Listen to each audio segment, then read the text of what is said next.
بسم اللہ الرحمن الرحیم. دیکھنے اور سننے والوں کو ابرار استوری کا السلام علیکم. ناظرین، پاکستان سمیت دنیا بھر سے افغان مہاجرین کا انقلاب زور و شور سے جاری ہے. افغانیوں کے خلاف گھیرا مزید تنگ ہو چکا ہے. خاص طور پر یورپین کنٹریز میں افغانیوں کے خلاف جو ہے ایک نفرت کا نیا سلسلہ شروع ہو چکا ہے. خاص طور پہ ڈونلڈ ٹرمپ کی جانب سے جہاں پر پوری دنیا پر پابندیاں لگا رہے ہیں، وہیں پر سب سے زیادہ افغانیوں کے اوپر وہ سختی کر رہے ہیں. اس حوالے سے گزشتہ روز آپ کو پتا ہے واشنگٹن میں ایک واقعہ ہوا اور نیشنل گارڈ پر حملہ کرنے والا جو شخص تھا وہ افغانی نکلا ہے، اور اس حوالے سے بڑی تحقیقات، بڑے اہم مسائل سامنے آئے. اس حملے کے بعد امریکہ میں مقیم افغانیوں کے خلاف سخت کریک ڈاؤن کا آغاز کر دیا گیا ہے. اب یہ واقعہ ہے کیا، اس کی تفصیلات آپ کے سامنے رکھوں گا. یہ شخص کون تھا، اور پھر وائٹ ہاؤس کے قریب جو گارڈ کو، دو اہلکاروں کو جو فائرنگ کر کے زخمی کیا گیا. اس کے بعد امریکہ سمیت یورپین کنٹریز میں بھی اس حوالے سے بڑی تشویش پائی جا رہی ہے، اور ساتھ ساتھ پاکستان نے واشنگٹن حملے کی بھرپور مذمت کی ہے. خاص طور پہ جو افغان شہری ملوث پایا گیا اس کے اوپر پاکستان کا تو پہلے سے آپ کو پتا ہے کہ موقف رہا ہے کہ یہ افغانی دہشت گرد ہیں. یہ افغانی جہاں بھی جاتے ہیں دہشت گردی کرتے ہیں، اور پھر اس کا نقصان پاکستان کو بھی ہوتا ہے. اکثر آپ کو پتا ہے، بلکہ ایک خبر آ رہی ہے وہ میں آپ کے سامنے انشاءاللہ رکھوں گا کل تک. افغان مہاجرین کے 5 لاکھ سے زیادہ افغانیوں نے جو ہے وہ پاکستان کے جعلی دستاویزات، جعلی شناختی کارڈ اور پھر جعلی پاسپورٹ بنا کر ویزے لیے، اور وہ دنیا بھر میں جا کر کرائم اور دیگر معاملات میں ملوث پائے گئے. اس حوالے سے بڑی تحقیقات سامنے آ گئی ہیں اور بڑی خبر سامنے آ گئی ہے، اور ہلچل مچ چکی ہے پورے پاکستان میں، پوری دنیا بھر میں. تو اس کی تفصیلات کسی اور ویڈیو میں رکھوں گا. لیکن جو امریکہ میں واقع ہے افغان مہاجرین کے حوالے سے، افغانیوں کے حوالے سے، وہ انتہائی اہم معاملہ ہے. کیونکہ صرف پاکستان نہیں بلکہ ایران نہیں، اب امریکہ سمیت یورپین کنٹریز ہوں یا پھر رشیا ہوں یا پھر دنیا بھر میں افغانیوں کے حوالے سے، ویسے بھی افغانی آپ کو پتا ہے کہ پوری صدی اٹھا کے آپ دیکھ لیں کہ افغانی ہمیشہ سے استعمال ہوتے رہیں، افغانی ہمیشہ سے دوسروں کی جنگ لڑتے رہیں. افغانیوں نے اپنے وطن کو ایک دہشت گردوں کی پناہ گاہ بنا کے رکھا ہوا ہے، اور آج بھی پاکستان کے اندر جتنی 90% دہشت گردی یا جتنے واقعات ہوتے ہیں، کرائم ہوتا ہے، اس کے اوپر یہی افغانی ملوث پائے جاتے ہیں، اور اس کی ساری پلاننگ افغانستان میں ہوتی ہے. اور آپ نے دیکھا کہ جس طرح اسلام آباد کے اندر F8 کچہری میں G11 کچہری میں جو دھماکہ ہوا اس میں بھی افغانی ملوث تھے، اور پھر جس شخص نے وہاں تک پہنچایا، جس نے اس کو سپورٹ دیا، جس نے صلحکاری کی، اس شخص کا بیان بھی آیا ہے سامنے کہ وہ 26 نمبر میں رہتا ہے، اس کو اس نے گھر میں رکھا، اور پھر اس طرح اس کی ساری چیزیں کی گئی، اور وہ بھی افغانی. تو یہ بہت بڑے کردار بے نقاب ہو چکے ہیں، اور ان افغانیوں کو اسی لیے پاکستان سے بھی نکالنا ہوگا، اور دنیا بھر سے ان افغانیوں کو، ان نمک حراموں کو، ان دہشت گردوں کو، ان قاتلوں کو ہر صورت نکالنا ہوگا. اب اس حوالے سے جو امریکہ میں کل واقع ہوا، یہ انتہائی اہم معاملہ ہے. اس کی تفصیلات آپ کے سامنے رکھنے جا رہا ہوں، پھر پاکستان کی جانب سے اس پر کیا موقف رکھا گیا ہے. تو ناظرین، ویڈیو کی تفصیل میں جانے سے پہلے آپ سے یہ ریکویسٹ ہے، میرا یوٹیوب چینل ضرور سبسکرائب کیجیے گا، بیل آئیکن آپ نے ضرور دبانا ہے، تاکہ افغانیوں کے حوالے سے دنیا بھر میں یا پھر پاکستان کے اندر یا پھر ایران کے اندر یا افغانستان کے اندر بھی جو بھی اپڈیٹس، جو بھی خبریں ہو رہی ہیں، اس حوالے سے بر وقت آپ کو آگاہی مل سکے. تو چلتے ہیں آج کی ویڈیو کی تفصیلات کی طرف، جہاں پر دنیا بھر میں اب افغانیوں کے خلاف گھیرا تنگ ہوا. وہیں پر ان افغانیوں کی وجہ سے دنیا کے دوسرے ممالک، خاص طور پر ایشین جو پاکستان ہے یا اس طرح کے ہمارے جو پڑوسی ملک ہیں یا اسلامی ممالک ہیں، ان کو شک و شبے کی نظر سے دیکھا جا رہا ہے، اور یہ سب کچھ کرتوت ان افغانیوں کی وجہ سے سامنے آئے ہیں. اب امریکہ واشنگٹن میں گزشتہ روز جو واقعہ ہوا، نیشنل گارڈ پر حملہ کرنے والا جو مشتبہ شخص ہے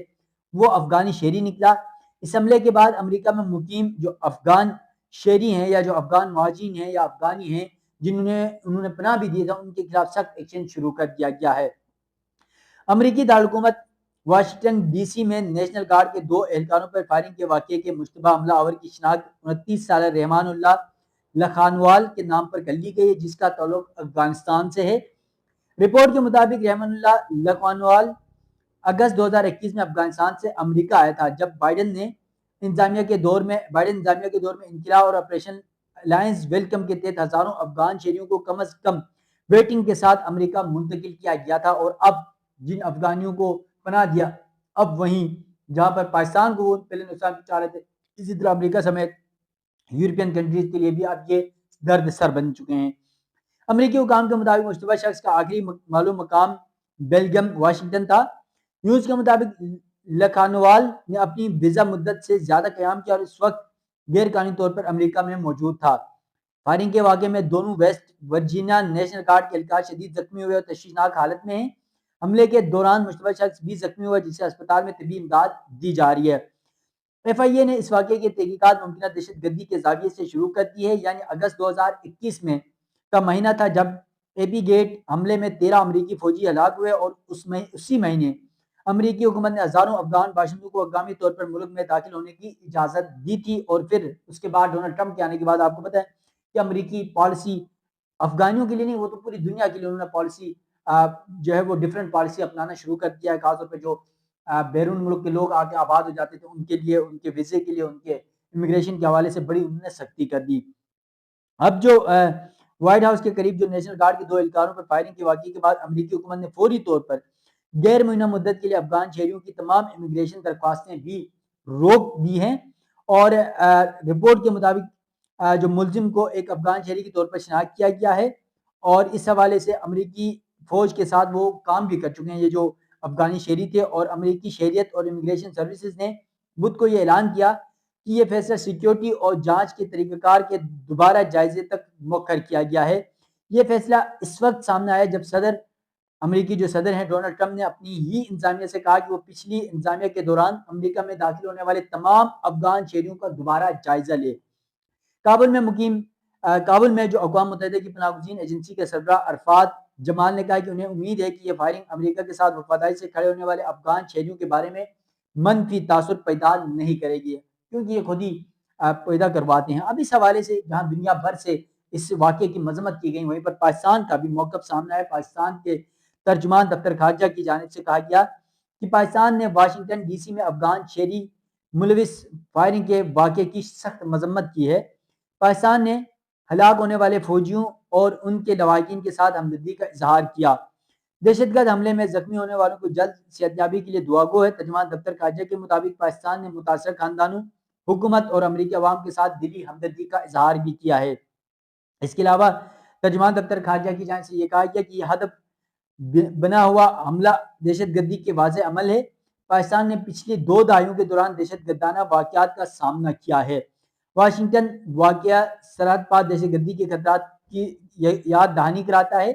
جبکہ دہشت گردی کے معاملے پر عالمی تعاون کی ضرورت کو اجاگر کرنے کی فی الفور ضرورت ہے، اور واشنگٹن واقعہ عالمی سطح پر دہشت گردی کے دوبارہ ابھرنے کی تشویشناک علامت ہے، جبکہ پاکستان نے بین الاقوامی برادری سے انسداد دہشت گردی کی مشترکہ کوششیں دوبارہ فعال کرنے کا مطالبہ بھی کیا، اور پھر پاکستان امریکہ اور عالمی برادری کے ساتھ مل کر دہشت گردی کی مشترکہ چیلنج سے نمٹنے کے لیے پرعزم ہے۔ یہ تو پاکستان کے دفتر خارجہ کی جانب سے اس واقعے کی مذمت کے ساتھ ساتھ مستقبل کے دائیں عمل اور اس دہشت گردانہ سرگرمیوں اور دہشت گردانہ کاروائیاں کرنے والوں کے خلاف ایک منظم، ایک بہترین پلاننگ اور پالیسی مرتب کرنے کے حوالے سے جو ہے وہ سجیشن بھی دی جا رہی ہے۔ تو یہ افغانی ہیں، آپ کو پتہ ہے کہ ان کی وجہ سے پوری دنیا کا سکون تباہ ہوا۔ آپ کو پتہ ہے کہ آج بھی ٹی ٹی پی ہے یا پھر جو طالبان ہیں یا پھر جو داعش ہے، یہ سارے ہی وہی دہشت گرد تنظیمیں ہیں، اور ان کو دوسری ایجنسیاں استعمال کرتی ہیں۔ جس طرح آپ کو یاد ہو تو جب ایران اور اسرائیل کی جنگ ہوئی تھی، ایران نے 700 افغانی گرفتار کیے تھے جنہوں نے اسرائیل سمیت امریکیوں کے لیے جاسوسی کا کردار ادا کیا تھا۔ اسی طرح پاکستان انڈیا جنگ میں ہو یا پھر پاکستان کے کسی اور ملک سے معاملہ ہو، تو یہ جو افغانی یہاں پر موجود ہیں پاکستان کے اندر ہزاروں لاکھوں کی تعداد میں، اور اب تو انہوں نے جعلی دستاویزات، جعلی شناختی کارڈ بنا کر لاکھوں ان کی تعداد بن چکی ہے، اور یہ نمک حرام رہتے پاکستان میں، پیدا پاکستان میں ہوئے، پلے بڑے، تعلیم حاصل کی، روزگار ان کو ملا، ہر چیز سہولیات جو پاکستانیوں کی میسر ہے ان کو دی گئی، اس کے باوجود یہ پاکستان کے خلاف استعمال ہوتے ہیں، پاکستان میں ہی دہشت گردانہ سرگرمیوں میں یہ ملوث پائے جاتے ہیں، اور اب تو را اور انڈین ایجنسیوں کے بل بوتے پر ان سے پیسے لے کر افغانستان میں بیٹھ کر پلاننگ کرتے ہیں اور پاکستان میں آ کر دہشت گردانہ سرگرمیاں کرتے ہیں۔ اور اسی لیے پاکستان پہلے بھی بار بار کہہ چکا ہے کہ فتنۃ الہندوستان، فتنۃ الخوارج، ٹی ٹی پی ہیں یا پھر مجید بریگیڈ ہے یا پھر دوسری جو دہشت گرد تنظیمیں ہیں، وہ افغانستان میں بیٹھ کر پلاننگ کرتی ہیں، وہاں بیٹھ کر سب کچھ کرنے کے بعد پاکستان میں آ کر دہشت گردانہ کاروائیاں کرتے ہیں۔ تو یقیناً اس کے حوالے سے ایک منظم پالیسی پاکستان کو افغانستان کو بارہا کہا جا چکا ہے، اور اس حوالے سے آپ کو پتہ ہے کہ افغانستان کی جو طالبان حکومت ہے وہ بھی جو ہے اب پتہ نہیں کس کے کہنے پہ چل رہی ہے، اور ویسے بھی افغانستان کی صورت تعلقات بھی صحیح نہیں ہے، تو اب نہ پاکستان سے تعلقات صحیح ہیں، پڑوسیوں سے ویسے ان کے تعلقات ٹھیک نہیں ہوتے ہیں، اور پھر وہاں امریکہ سمیت یورپین کنٹریز میں بھی اب ان کی یہ دہشت گردانہ سرگرمیاں ہیں، تو پھر آپ کو پتہ ہے کہ پوری دنیا ان کو حقارت کی نظر سے دیکھ رہی تھی۔ یقیناً پاکستان میں بھی اسی حوالے سے جو G11 کے چیری واقعہ ہوا، اس کے بعد افغانیوں کے خلاف کریک ڈاؤن سخت کر دیا گیا، اور یقیناً میں آج بھی اداروں سے، پولیس سے، حکومت سے یہ ریکویسٹ کرتے نظر آ رہا ہوں کہ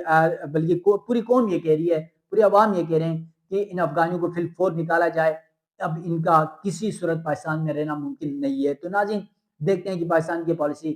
کب تک کمپلیٹ ہوتی ہے، کامیاب ہوتی ہے، ناکام ہوتی ہے، اور یہ پھر جو ایک تذبذب کا شکار پاکستان کی پالیسی افغانیوں کے حوالے سے وہ کب کلیئر ہوتی ہے، اس حوالے سے ہم سب انتظار کر رہے ہیں۔ تو افغان مہاجرین کا انخلا ہو یا پھر افغانیوں کے حوالے سے پاکستان کے ساتھ تعلقات ہوں یا دنیا بھر میں ہونے والے خبریں ہیں، اس حوالے سے اپڈیٹ آپ ناظرین کو دیتا رہوں گا۔ مجھے دیجیے گا اجازت، اللہ حافظ۔